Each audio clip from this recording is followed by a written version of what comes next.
Assalamualaikum warahmatullahi wabarakatuh. Bersyukur kepada Allah dengan ucapan Alhamdulillahirabbil alamin. Bersolawat kepada junjungan kita Nabi besar Sayyiduna wa Maulana Muhammad dengan ucapan Allahumma sholli ala Sayyidina Maulana Muhammad. Hidup hanya ada dua. Kalau nggak senang, ya susah, gelisah. Kalau nggak kaya, ya miskin. Inilah kehidupan sehari-hari. Kapan sih waktunya Allah itu rindu kepada kita? Kapan sih waktunya Allah itu kangen kepada kita? Gampang, Allah tinggal kasih ujian kepada hambanya. Allah tinggal kasih musibah kepada hambanya. Ketika hambanya dikasih ujian, ketika hambanya dikasih musibah, rata-rata orang tersebut mengadu kepada Allah. Ya Allah, baru ingat kepada Allah. Ya Allah, tolong hamba ya Allah. Ya Allah, tolong kami ya Allah. Itu cara Allah kangen dan rindu kepada hambanya. Sekarang kapan waktunya Allah itu pengen jauh pada hambanya, itu malah mudah. Allah kasih kenikmatan, Allah kasih kesenangan, Allah kasih kebahagiaan. Di saat Allah kasih kesenangan, kenikmatan dan kebahagiaan, di saat itulah rata-rata manusia, rata-rata hamba ini jauh lupa dari Allah Subhanahu Ta'ala. Kapan waktunya hamba Allah itu rindu kepada hambanya? Tinggal kasih ujian, tinggal kasih musibah. Di saat itulah Allah pengen bermesraan kepada hambanya. Ketika Allah pengen jauh itu malah mudah. Allah kasih kenikmatan, kebahagiaan. Orang ini kuat enggak? Dan sekarang hamba manusia yang paling hebat di mata Allah adalah ketika hamba manusia tersebut dikasih kenikmatan, dikasih kesenangan, dikasih kebahagiaan. Di saat itulah mereka ingat kepada Allah Subhanahu Ta'ala. Dengan bersyukur. Ketika dikasih nikmat, ketika dikasih kebahagiaan, di saat itulah mereka selalu ingat kepada Allah Subhanahu Ta'ala. Dan yang nomor 4, hamba manusia yang paling terlaknat, yang paling rugi adalah ketika dikasih musibah, dikasih kesusahan, dikasih kegelisahan. Di saat itulah mereka sombong, mereka takabur, mereka enggak ingat kepada Tuhannya. Di saat itulah ini adalah golongan-golongan manusia yang sangat terlaknat dan rugi. Na'udzubillahi min dzalik. Hidup hanya ada dua. Kalau enggak kaya, ia miskin. Kalau enggak susah, ia senang. Tinggal kita mau yang senang apa? Yang bahagia atau yang susah? Yang kaya atau yang miskin? Ketika seseorang dikasih hartanya yang melimpah, dikasih kebahagiaan yang melimpah, gimana caranya supaya Allah itu kasih nikmat yang melimpah ruah? Gimana caranya supaya Allah itu kasih kebahagiaan ditambah terus kenikmatannya? Ini bagi orang yang kaya, itu ada caranya bersyukur. Gimana cara bersyukurnya orang yang kaya supaya ditambah lagi kenikmatan hartanya, ditambah lagi bisa merasakan kenikmatan hartanya?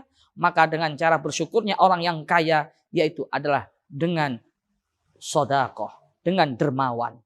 Kalau pengen harta kita ditambah oleh Allah dan bisa barokah, maka jadilah orang yang dermawan. Ini adalah cara bersyukurnya orang kaya. Ketika kita dikasih harta, tapi tidak barokah, kita sakit-sakitan, mau enggak? Kita stroke, enggak bisa menikmati kekayaan kita. Walaupun mobil kita banyak, rumah kita banyak. Kalau kita punya mobil itu, jangan taruh di hati. Cukup taruh di garasi saja. Kenapa? Kalau kita punya mobil, kita taruh di hati, kita akan bawa ke kuburan. Kita akan pernah bawa itu harta ke dalam kuburan. Gak pernah kita jumpai orang mati, dibawa ke kuburan bersama mobilnya, rumahnya tidak ada. Jikalau kita beli mobil yang mewah, kita beli rumah yang banyak, cukup taruh di garasi saja. Atau jika taruh di hati, cukup di luarnya saja. Karena yang ada dalam hati kita hanya Allah, Allah, Allah Subhanahu Ta'ala. Sekarang yang kedua, ketika kita diuji oleh Allah, dikasih miskin, dikasih gelisah, gimana caranya supaya kita bisa menikmati itu semua? Walaupun kita dikasih harta yang minim, dikasih miskinan oleh Allah Subhanahu Ta'ala, tapi kita bisa merasakan kenikmatan itu. Bagaimana caranya? Bersyukurnya orang yang miskin, bersyukurnya orang yang miskin hanya dengan beliau ikhlas menerima semua yang diberikan oleh Allah. Keadaannya bagaimanapun beliau tetap ikhlas. Semoga kita semua dilapangkan dada kita. Kenapa harus dilapangkan dada kita? Kalau dada kita sempit, maka kita nggak akan bisa menerima pemberian dari Allah dalam keadaan bagaimanapun susah. Ibarat kamar. Kamar ini, kalau dikasih 100 orang, itu nggak muat. Kamar ukuran berapa meter misalkan ya. Dikasih 100 orang tidak muat. Tapi kalau lapangan yang besar, jangankan 100 orang, 1000 orang, bagaimanapun karakter menghadapi orang, bagaimanapun ujian dari orang, mereka tetap lapangan itu akan tetap besar dan banyak. Walaupun 1000 orang di situ masih sisa tulang. Baik sahabat, ini sekedar untaian nasihat dari saya. Semoga kita bisa menyikapi dalam kehidupan ini, dalam keadaan dan kondisi bagaimanapun. Insya Allah dengan bersyukur kita mau ditakdirkan hari ini jadi orang bahagia atau susah, jadi orang kaya atau miskin. Kalau kita dalam keadaan tetap bersyukur kepada Allah Subhanahu Wa Taala, tidak ada rasanya hidup kita itu susah, tidak ada rasanya hidup kita itu sedih, tidak ada rasanya hidup kita itu gelisah. Semoga bermanfaat untuk sahabat.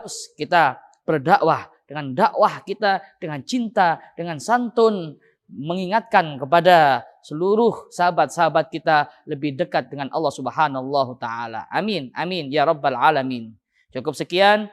Saya Idris Al-Marbawi wal afu minkum. Wassalamualaikum warahmatullahi wabarakatuh.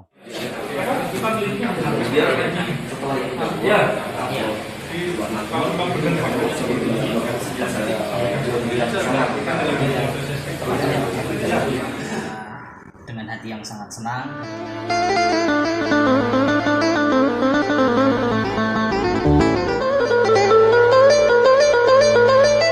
Malam hari ini Allah masih begitu sayang, Mas.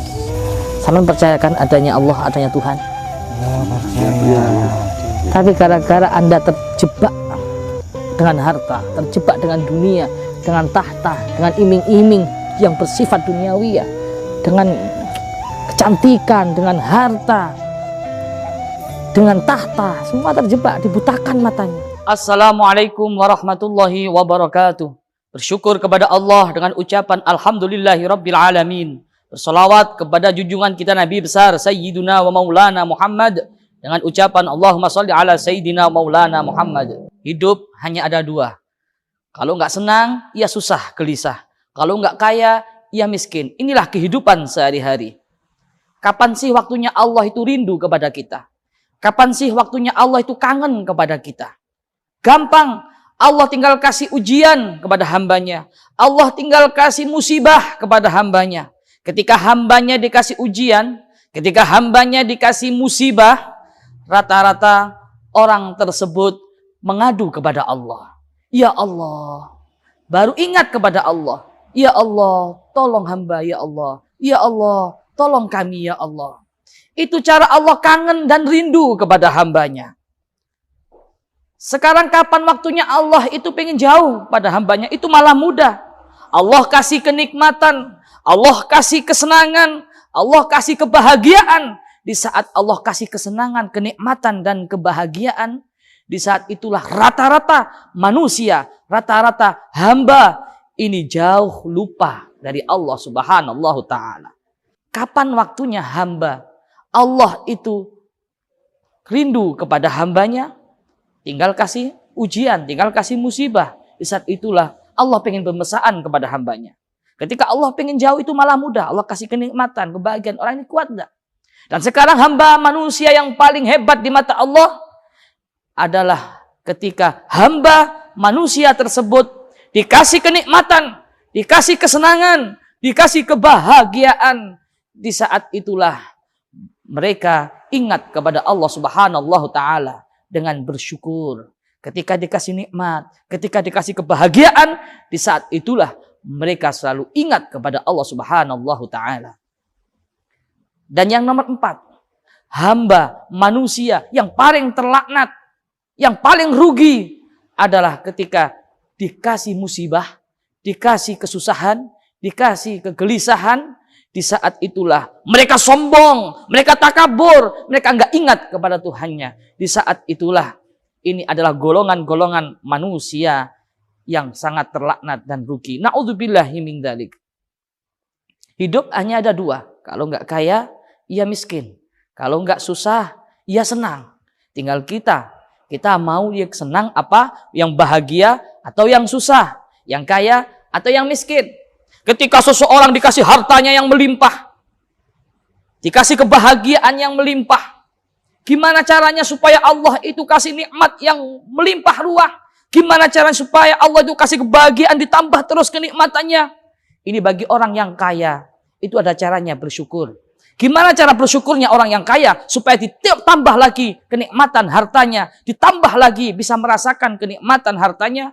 Maka dengan cara bersyukurnya orang yang kaya, yaitu adalah dengan sedekah, dengan dermawan. Kalau pengen harta kita ditambah oleh Allah dan bisa barokah, maka jadilah orang yang dermawan. Ini adalah cara bersyukurnya orang kaya. Ketika kita dikasih harta, tapi tidak barokah, kita sakit-sakitan, mau enggak? Kita stroke, enggak bisa menikmati kekayaan kita. Walaupun mobil kita banyak, rumah kita banyak.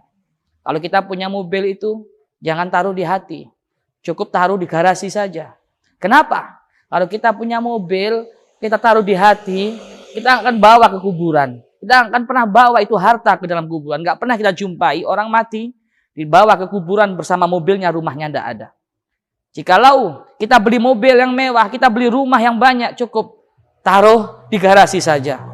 Atau jika taruh di hati, cukup di luarnya saja. Karena yang ada dalam hati kita hanya Allah, Allah, Allah subhanallah ta'ala. Sekarang yang kedua, ketika kita diuji oleh Allah, dikasih miskin, dikasih gelisah, gimana caranya supaya kita bisa menikmati itu semua?